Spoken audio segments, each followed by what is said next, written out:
hubanti la'aanta siyaasadda Soomaaliya waxay iminka gaartay baarka sare. Mucaaradka iyo muxaafidkuna mid kastaahi waxa uu doonayaa aragtidiisa inuu ka dhigo mid meel maraysa. Shacabka caasimadda ayaa iminka wajahaya qalqal xoog leh oo ku saabsan jihada siyaasadda Soomaaliya ay aadi karayso.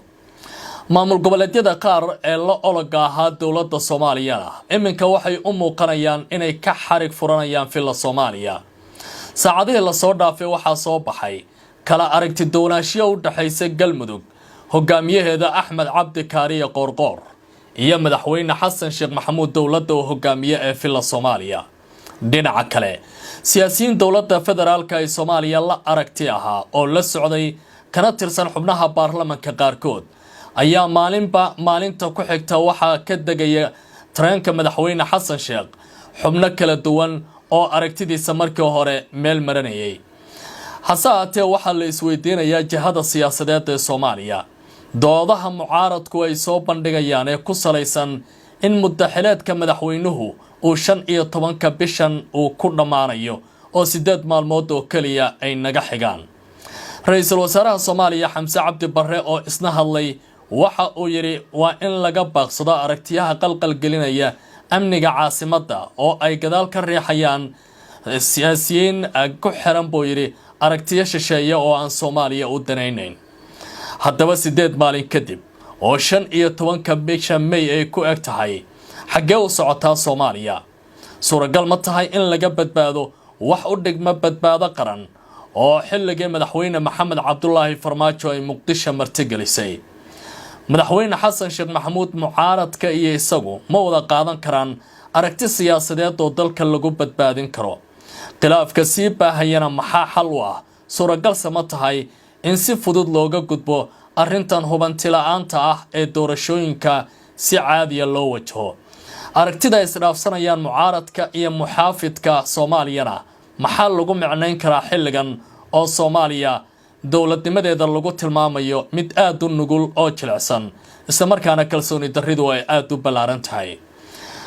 barnaamijkan kooban ayaan uga jawaabi doonaa dhammaan su'aalahan inagoo eegi doona doodaha taagan iyo waliba kala xarig furashada xubnaha mucaaradka ah ee mucaaradka ku sii biiraya ee horay ula shaqeynaya madaxweyne Xasan Sheekh Maxamuud.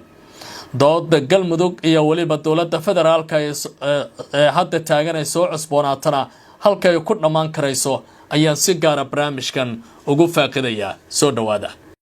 ma ku daashay safaf dhaadheer iyo khidmado qaali ah marka aad doonaysa inaad lacag dibadda u dirto? ma ka walwashay in lacagtu wakhtigeeda ku gaari doonto ehelkaaga? ma kaa raageen lacaga aad ku tala gashay in lagu bixiyo iskuul ama maalgelin ganacsi? Safari Remit ayaa kaa haqabtiraysa baahiyaha. waa adeeg lacag diris online ah oo kuu sahlaya inaad lacag dibadda ugu dirto ehelkaaga iyo asxaabtaada. waa adeeg fudud, degdeg ah, ammaan ah, khidmaddiisuna ay jaban tahay. Safari Remit waxa ay kuu saamaxaysaa inaad lacagtaada gaarsiiso dadka kuu muhiimka ah, meel kasta oo ay joogaan, goor kasta oo ay u baahan yihiin. booqo barteenna www.safariremit.com. Safari Remit, lacag dirsasho ammaan ah iyo tayo sare.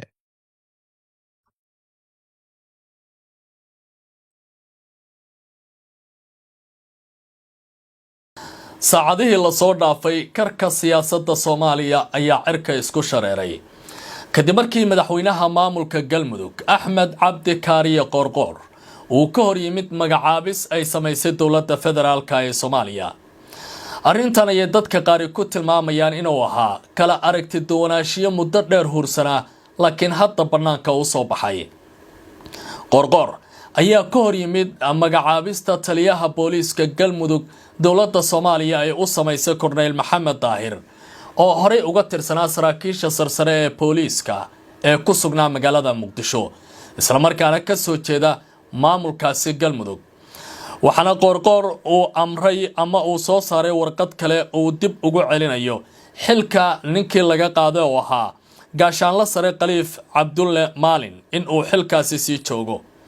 arrintan dadka qaar ee siyaasadda Soomaaliya u dhoondoloola waxay ku tilmaamayaan kala aragti doonashiyo hursanayd oo u dhaxaysa filla Soomaaliya iyo Galmudug oo hadda banaanka timi.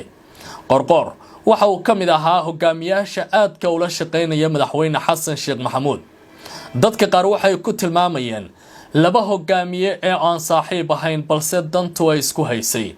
maadaama galmudug siyaasiyiin culculus oo ku dhow filla Soomaaliya ay doonayaan xilka ugu sarreeya inay u tartamaan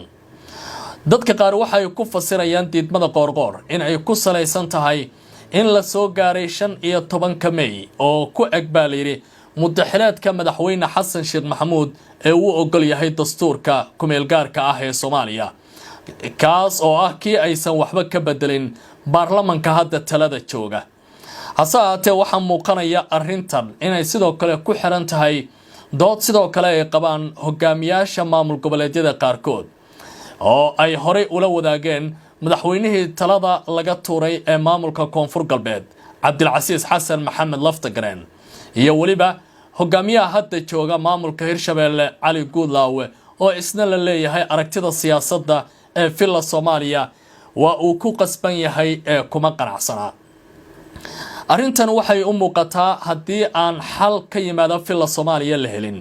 in qorqor dadka qaar ay ku tilmaamayaan inuu ku sii socdo jidkii Laftagareen uu ku baxay ee dawladda Soomaaliya ay sida weyn isku hayeen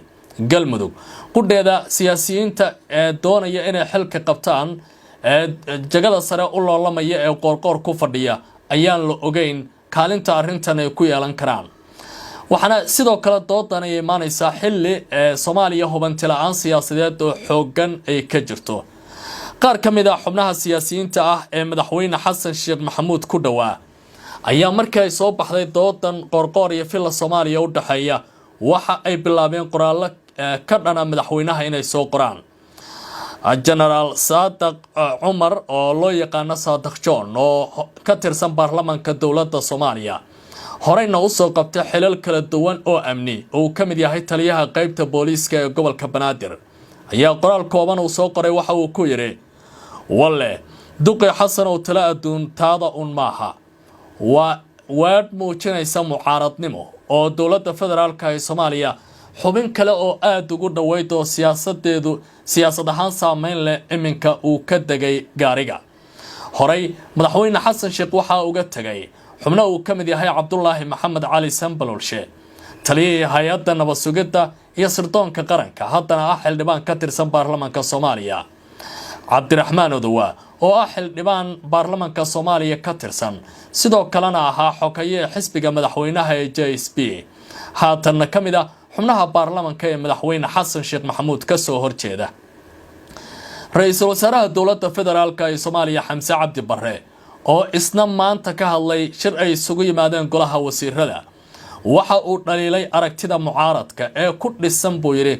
abaabulka qarbudaad iyo xasilooni darri loo abuurayo caasimadda Soomaaliya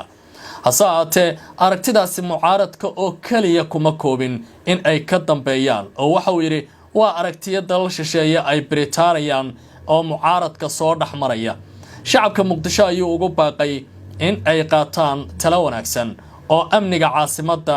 aan la carqaladeyn isla markaana kala aragti doonaanshaha siyaasaddu aanay wax weyn noqon dhinaca kale wasiir ku-xigeenka wasaaradda warfaafinta Soomaaliya Cabdiraxmaan Yuusuf Al-Cadaala ayaa qoraal uu baahiyay kadib qoraalkii Saadaq John uu banaanka keenay waxa uu ku tilmaamay aragtida danleyda siyaasadda in aan loo dulqaadan doonin isla markaana amniga Muqdisho uu yahay mid aan gorgortan galin dooda culus ee hadda ka taagan Muqdisho ayaa sidoo kale ah banaanbaxa mucaaradku ay qorsheynayaan kaas oo ay ka qayb galayaan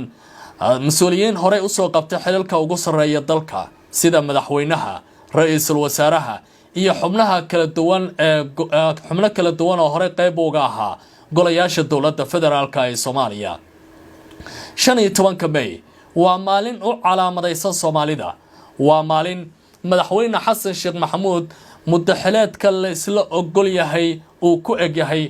mucaaradkuna ay og yihiin hase ahaatee dawladdu waxay qabtaa aragtitaasi ka duwan oo waxa ay doonaysaa siyaasad ahaan in waddanka la geeyo doorasho qof iyo cod ah xilli waqtiga madaxweynaha Soomaaliya uu iminka u muuqanayo in uu sii dhamaanayo haddaba su'aalo waxay ka taagan tahay sidee mucaaradka iyo muxaafidka Soomaaliya ay isugu imaanayaan saasaanta qubarada qaar ay muujinayaanna iyagoo tilmaamaya inaan laga badbaadi karin isku dhacyo haddana ma muuqataa aragtitaasi ka duwan oo qarannimada wadajirka Soomaalida iyo waliba amniga qaranka lagu badbaadinayo inuu dhacayo su'aalahaasi waxay u egtahay mid uu waqtiga ka jawaabayo lama soo oga jihada saxda ah ee Soomaaliya ay ku sii socoto taas oo cid walba ay doonayso inay u dhaafto waqtigu in uu go'aamiyo soo dhawaada